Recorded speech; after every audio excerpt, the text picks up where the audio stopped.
J'étais plongé dans la maintenance de notre système ERP quand Michel Duvalier est entré et m'a annoncé que son fils avait besoin de mon bureau. 13 ans que je maintenais sa boîte à flot. Dis donc, Damien, a-t-il lâché sans lever les yeux de son téléphone. Mathieu commence lundi. Il va avoir besoin de ton bureau. Comme ça, sans discussion.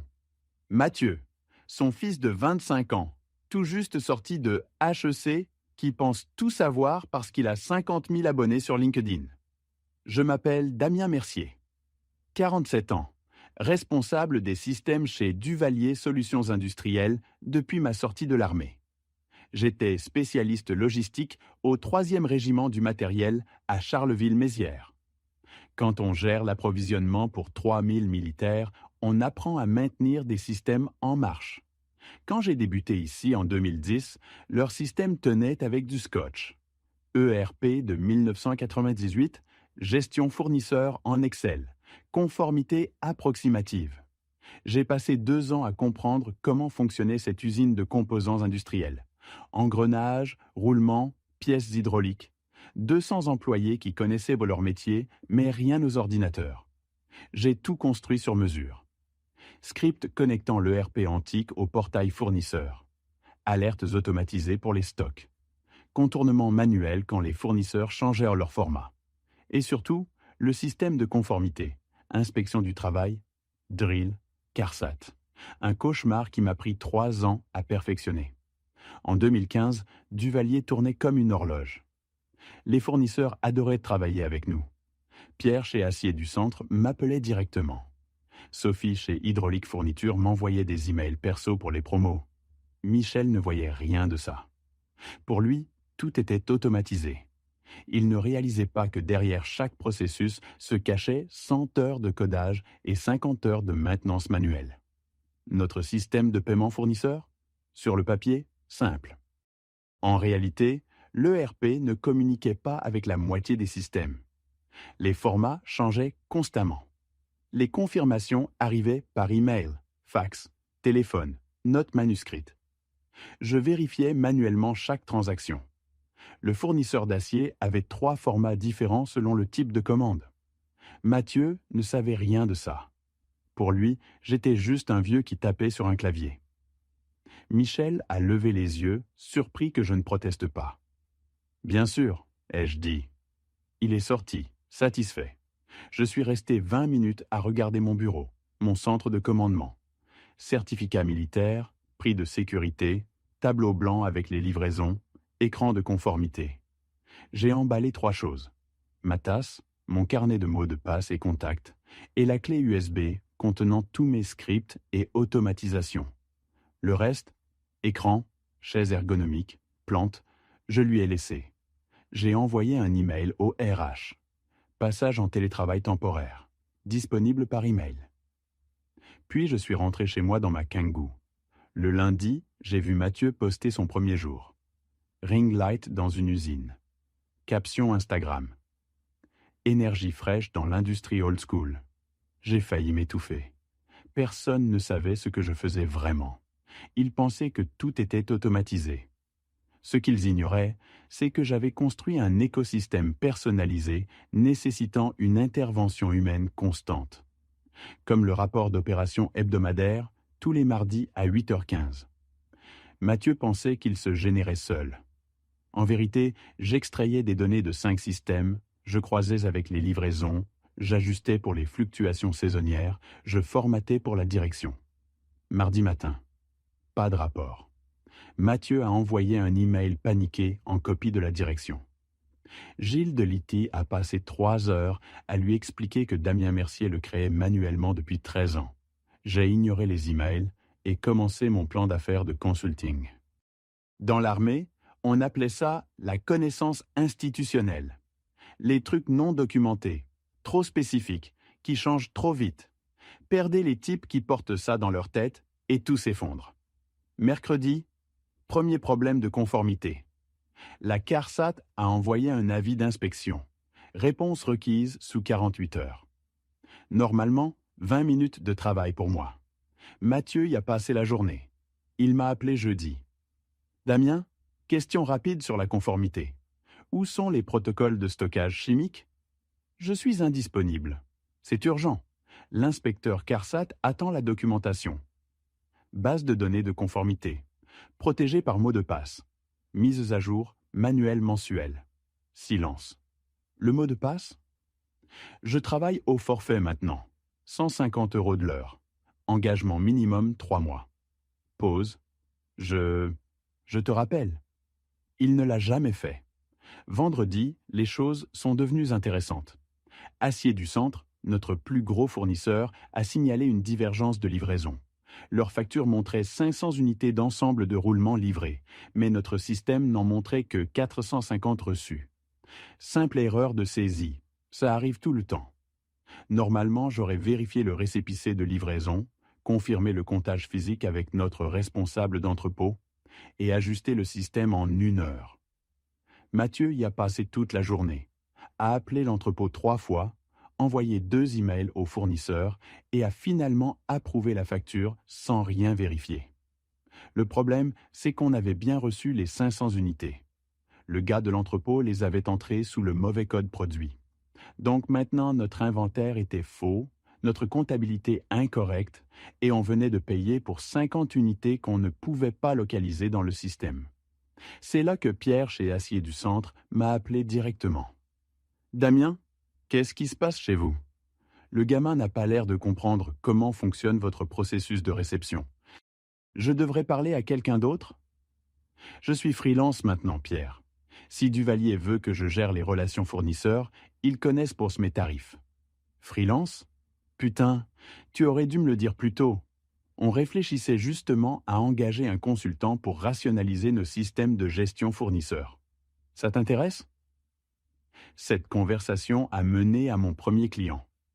Acier du Centre m'a engagé pour auditer leur processus de comptabilité fournisseur et implémenter certaines techniques d'automatisation que j'avais développées chez Duvalier. 12 000 € pour un engagement de 3 mois. Pas mal pour ma première semaine en tant que consultant. Pendant ce temps, chez Duvalier, Mathieu découvrait que gérer les opérations, ce n'était pas juste savoir faire de beaux PowerPoint. Le rapprochement mensuel des fournisseurs était dû, un processus où on compare nos bons de commande avec les marchandises livrées et les montants facturés. J'en avais automatisé environ 70%, mais les 30% restants nécessitaient une révision manuelle parce que les fournisseurs changeaient constamment leur format. Notre système ERP avait ses bizarreries, et parfois les chauffeurs écrivaient simplement les mauvais chiffres sur les récépissés de livraison.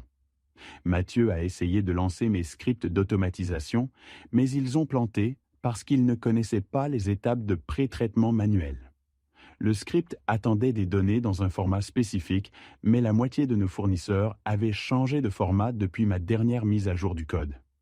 Il a passé 2 jours à essayer de déboguer ça avant d'abandonner et de payer simplement toutes les factures sans rapprochement. À la fin de la 2e semaine, 3 autres fournisseurs m'avaient contacté directement pour demander si je gérais toujours leur compte. Les nouvelles voyagent vite dans le monde de la fabrication, surtout quand les paiements commencent à être retardés ou traités incorrectement. Mathieu a posté une autre story Instagram depuis son bureau. Même setup de ring light, mais maintenant, il avait l'air stressé. La légende disait un truc du genre « apprendre les ficelles et plonger profondément dans les opérations ». Les commentaires venaient surtout de ses camarades de promo HEC qui lui disaient à quel point il était génial. S'il savait seulement. Le plus drôle, c'est que Michel pensait toujours que tout était sous contrôle. Mathieu gardait les apparences, envoyait des emails quotidiens sur l'optimisation des workflows et l'implémentation des meilleures pratiques. Ce qu'il ne mentionnait pas, c'est que ces optimisations cassaient plus de choses qu'elles n'en réparaient, et que ces meilleures pratiques causaient des problèmes de conformité qui n'apparaîtraient que dans 1 mois ou 2. Mais je savais qu'ils arrivaient. Dans l'armée, on apprenait que les pannes de système ne se produisent pas d'un coup. Elles se propagent en cascade. Un petit problème en entraîne un autre, puis un autre, jusqu'à ce que toute l'opération s'arrête. Mathieu créait ces petits problèmes plus vite qu'il ne pouvait les identifier, encore moins les résoudre. Je devais juste être patient et laisser la gravité faire son travail. Le 2e mois, C'est là que les vrais dégâts ont commencé à se montrer. Mathieu avait réussi à casser notre système de paiement fournisseur en essayant de le rationaliser pendant un week-end. Le gamin avait regardé des vidéos YouTube sur l'optimisation de processus et décidé que notre workflow d'approbation de paiement était trop compliqué. Alors, il a supprimé la moitié des étapes de vérification. Lundi matin, 3 fournisseurs ont appelé pour demander pourquoi leur paiement avait 2 semaines de retard. Il s'est avéré que le système rationalisé de Mathieu approuvait des paiements qui n'étaient jamais réellement traités. Les factures restaient juste dans une sorte de limbe numérique qu'il avait accidentellement créée. Il a fallu 3 jours à Gilles de Liti pour comprendre où les paiements étaient repassés, et 1 semaine supplémentaire pour les traiter manuellement. C'est là que Duvalier a perdu son premier client majeur. Richardson Fabrication était avec nous depuis 8 ans. Une relation solide construite sur des livraisons fiables et une communication honnête. Quand leur responsable des achats, Lisa Moreau, a appelé au sujet d'une expédition retardée, Mathieu lui a sorti du jargon corporate sur l'optimisation de la chaîne d'approvisionnement et les retards de traitement temporaire. Lisa avait déjà entendu ce genre de discours. Ça signifiait généralement qu'une entreprise était en difficulté. Elle a résilié leur contrat le lendemain. 150 000 € de chiffre d'affaires annuel. Parti. Elle m'a envoyé un message LinkedIn l'après-midi même. Damien, j'ai entendu dire que tu fais du consulting maintenant. On a besoin de quelqu'un qui connaît vraiment les opérations de fabrication. Intéressé? Ça s'est transformé en mon deuxième client. Richardson m'a engagé pour auditer leurs relations fournisseurs existantes et recommander des améliorations à leur processus de gestion des fournisseurs. Encore 15 000 € de projet. En plus, ils m'ont présenté à 2 autres entreprises de leur réseau qui avaient besoin du même type de travail. Pendant ce temps, Mathieu découvrait que les abonnés Instagram ne vous aident pas quand vous devez gérer des audits de conformité fédérale. L'inspection du travail s'est pointée pour leur inspection annuelle début février. Des trucs de routine, mais ils voulaient voir nos protocoles de stockage chimique mis à jour, nos procédures de déclaration d'accident et nos registres de formation des employés. J'avais l'habitude de gérer les inspections du travail les yeux fermés. Tout documenté, classé correctement, référencé avec les règlements pertinents. Ça prenait environ 2 heures pour rassembler tous les papiers et accompagner l'inspecteur dans nos procédures. Mathieu a passé 3 jours à courir dans toute l'usine pour essayer de trouver une documentation qui n'existait pas dans le format que l'inspection voulait.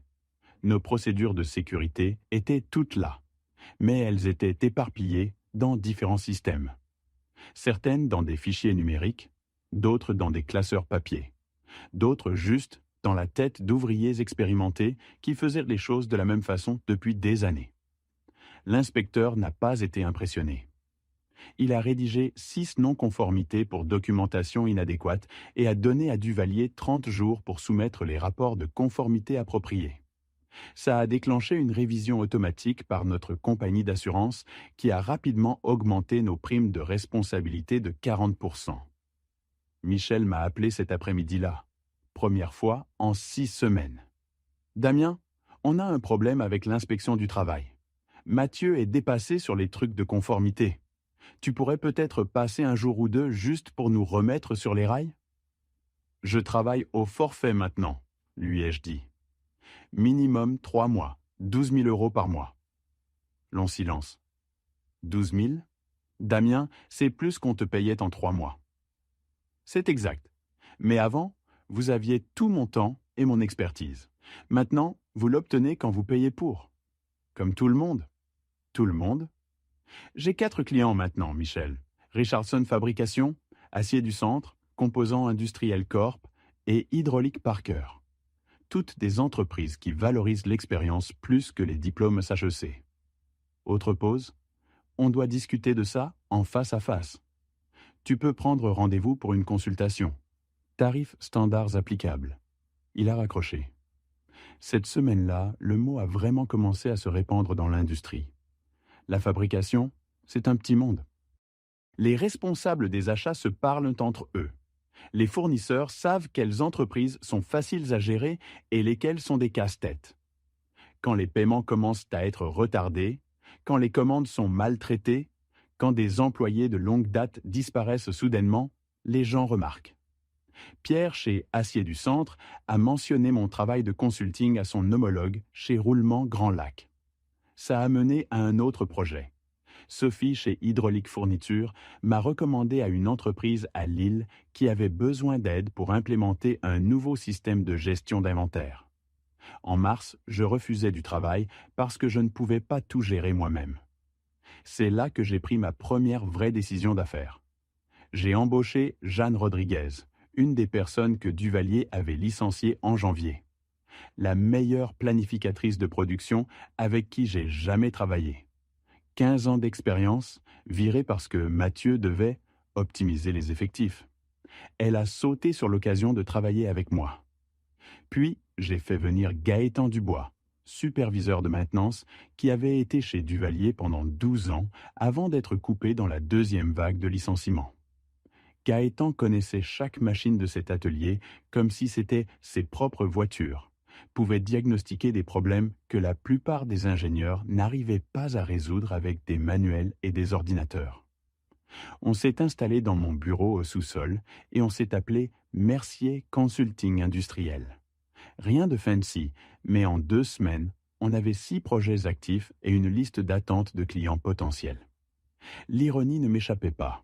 Duvalier licenciait des gens expérimentés pour réduire les coûts tout en me payant le triple de mon ancien salaire pour faire du consulting chez leurs concurrents. Mathieu essayait de gérer les opérations avec un master HEC et une ring light pendant que je construisais une entreprise basée sur l'expertise exacte qu'ils avaient décidé ne pas avoir besoin. Mais le meilleur, c'était de regarder la présence sur les réseaux sociaux de Mathieu évoluer. Les premiers posts, c'était tout confiance et mots-clés corporate. En mars, il postait des citations motivationnelles sur l'apprentissage par les défis et l'état d'esprit de croissance. Les commentaires de ses potes de HEC devenaient plus génériques, plus encourageants, mais vagues. Les gens sentaient que quelque chose n'allait pas bien. Fin mars sont arrivés les chiffres du trimestre. Le chiffre d'affaires de Duvalier était en baisse de 18% par rapport à l'année précédente. Les coûts opérationnels avaient augmenté à cause de l'assurance accrue, des frais de consultant et des inefficacités créées par les optimisations de Mathieu. 2 autres clients majeurs avaient changé de fournisseur, citant des préoccupations sur la fiabilité du service. Le cours de l'action était passé de 34 à 28 euros. Pas encore catastrophique, mais suffisant pour attirer l'attention du conseil d'administration. Michel a convoqué une autre réunion avec la direction senior. Le mot était que des questions inconfortables étaient posées sur les changements opérationnels. Mathieu n'était pas invité à cette réunion, mais j'étais assez occupé pour ne pas y prêter trop attention. Mercier Consulting Industriel était complet jusqu'en juin avec des demandes qui arrivaient plus vite qu'on ne pouvait y répondre. Il s'avérait qu'il y avait beaucoup de demandes pour des gens qui savaient réellement comment fonctionnaient les opérations de fabrication dans le monde réel, pas juste dans des présentations PowerPoint. En juin, Duvalier était en mode crise totale. Mathieu avait réussi à faire planter leur système d'inventaire principal pendant une mise à jour de routine qui s'est avérée être tout sauf routinière. 3 jours d'arrêt signifiaient qu'ils ne pouvaient pas traiter les commandes, ne pouvaient pas suivre les expéditions, ne pouvaient même pas dire aux clients ce qu'ils avaient en stock. La goutte d'eau est venue quand leur plus gros client restant, Dynamique Industrielle, a résilié leur contrat après qu'une expédition de composants hydrauliques soit arrivée avec 2 semaines de retard et la moitié de la commande manquante. 280 000 € de chiffre d'affaires annuel. Parti. Leur directeur des achats m'a envoyé un email le jour même. « Damien, on a besoin de partenaires fiables. Quelle est ta disponibilité ?» C'est là que Michel s'est pointé chez moi. J'ai vu sa BMW se garer dans mon allée par la fenêtre de la cuisine. Le même type qui était entré dans mon bureau 5 mois plus tôt, comme s'il possédait le monde. Maintenant, assis dans sa voiture pendant 10 minutes, comme s'il rassemblait son courage pour frapper. Quand j'ai ouvert la porte, il avait l'air d'avoir vieilli de 2 ans en 5 mois. Cravate desserrée, cheveux en désordre. Toute cette confiance corporate complètement disparue. Damien, a-t-il dit, il faut qu'on parle. Je me suis écarté, je l'ai laissé entrer, je me suis servi un whisky. Ça semblait être ce genre de conversation. Je ne lui en ai pas offert. Il s'est assis sur mon canapé, comme s'il s'attendait à ce qu'il s'effondre sous lui. Il a commencé à parler de revers temporaires, de difficultés de croissance, de Mathieu qui avait besoin de plus de temps pour s'adapter. Tout le jargon corporate qu'on utilise quand on essaie de ne pas admettre qu'on a fait une erreur massive. Le conseil pose des questions, a-t-il finalement dit. L'action est descendue à 22 €. On a perdu 30% de nos comptes majeurs. Les primes d'assurance sont montées en flèche après les non-conformités de l'inspection du travail. Et nos coûts opérationnels sont en hausse de 40% parce qu'on doit constamment faire appel à des consultants pour réparer ce que Mathieu casse. J'ai siroté mon whisky et j'ai attendu. On a besoin de toi, Damien. Restauration complète du salaire, meilleur bureau, tout ce qu'il faut. Je suis indisponible. Allez, sois raisonnable. Ce truc de consulting, c'est sympa, mais c'est pas une vraie carrière. Tu as 47 ans. Tu as besoin de stabilité, d'avantages sociaux, de planification retraite. C'est là que je lui ai tendu le dossier que j'avais préparé la semaine précédente. Rapport annuel de Mercier Consulting Industriel. 6 mois d'activité. Il l'a ouvert lentement, comme s'il avait peur de ce qu'il allait trouver à l'intérieur. Projection de revenus, liste de clients, métrique de croissance. Son visage est passé par environ 5 expressions différentes en le lisant. 380 000 € de revenus facturables. Il m'a regardé comme si je venais de prétendre être astronaute. En 6 mois, 8 clients actifs maintenant, complets jusqu'en décembre. Jeanne et Gaëtan gagnent mieux leur vie qu'ils ne l'ont jamais fait chez Duvalier. Et on réfléchit à embaucher 2 personnes de plus. Mais il s'est arrêté, à fixer les chiffres comme s'ils pouvaient changer s'il les regardait assez longtemps. C'est plus qu'on te payait en 3 ans. Ces clients ne pensent pas que je suis juste un vieux type qui tape sur un clavier. Ils comprennent ce que valent 13 ans d'expérience. Ils connaissent la différence entre l'expertise et un master HEC. Michel a posé le dossier sur ma table basse comme s'il pesait 50 kilos. Qu'est-ce que tu veux que je dise au conseil ? Dis-leur que tu as donné toute ta base de connaissances institutionnelles pour engager un influenceur des réseaux sociaux. Dis-leur que tu pensais que 13 ans de système personnalisé et de relations fournisseurs pouvaient être remplacés par un gamin avec une ring light. Dis-leur exactement ce qui s'est passé. Il est parti sans un autre mot. 2 semaines plus tard, Duvalier a annoncé que Mathieu quittait l'entreprise pour poursuivre des opportunités entrepreneuriales. Du jargon corporate pour « on ne peut pas virer le fils du PDG, mais on peut le faire disparaître ». Le mot était que le conseil avait donné un ultimatum à Michel. Répare le bordel opérationnel ou commence à chercher un nouveau job toi-même. Ils ont fait venir un cabinet de consulting de Paris pour reconstruire leur système. Ça leur a coûté 200 000 € sur 4 mois pour recréer environ la moitié de ce que j'avais construit en 13 ans. L'autre moitié, les relations fournisseurs, la connaissance institutionnelle, les réseaux informels qui faisaient marcher tout ça. Ça, c'était parti pour de bon. À Noël, l'action Duvalier était descendue à 18 €. Ils avaient licencié 35 personnes supplémentaires, fermé leur bureau satellite à Lille, et des rumeurs circulaient sur des options de fusion. 3 autres clients majeurs avaient pris la fuite, et leur compagnie d'assurance menaçait de retirer complètement la couverture, à moins qu'ils ne règlent leurs problèmes de conformité. Pendant ce temps, Mercier Consulting Industriel prospérait.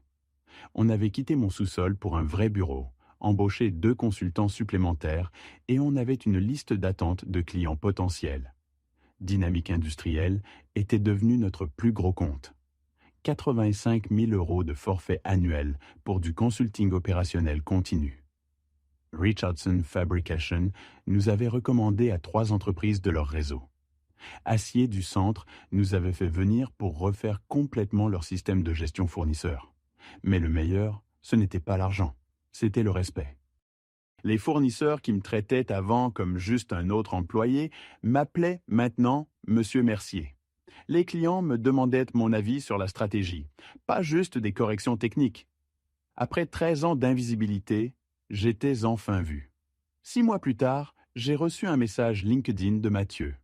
Il travaillait dans une start-up à Lyon, faisait du marketing sur les réseaux sociaux pour une boîte tech. Le message était court. J'espère que tu vas bien. J'ai beaucoup appris en te regardant travailler. On pourrait peut-être prendre un café un de ces jours et tu pourrais partager des conseils sur la gestion des opérations? Je n'ai jamais répondu.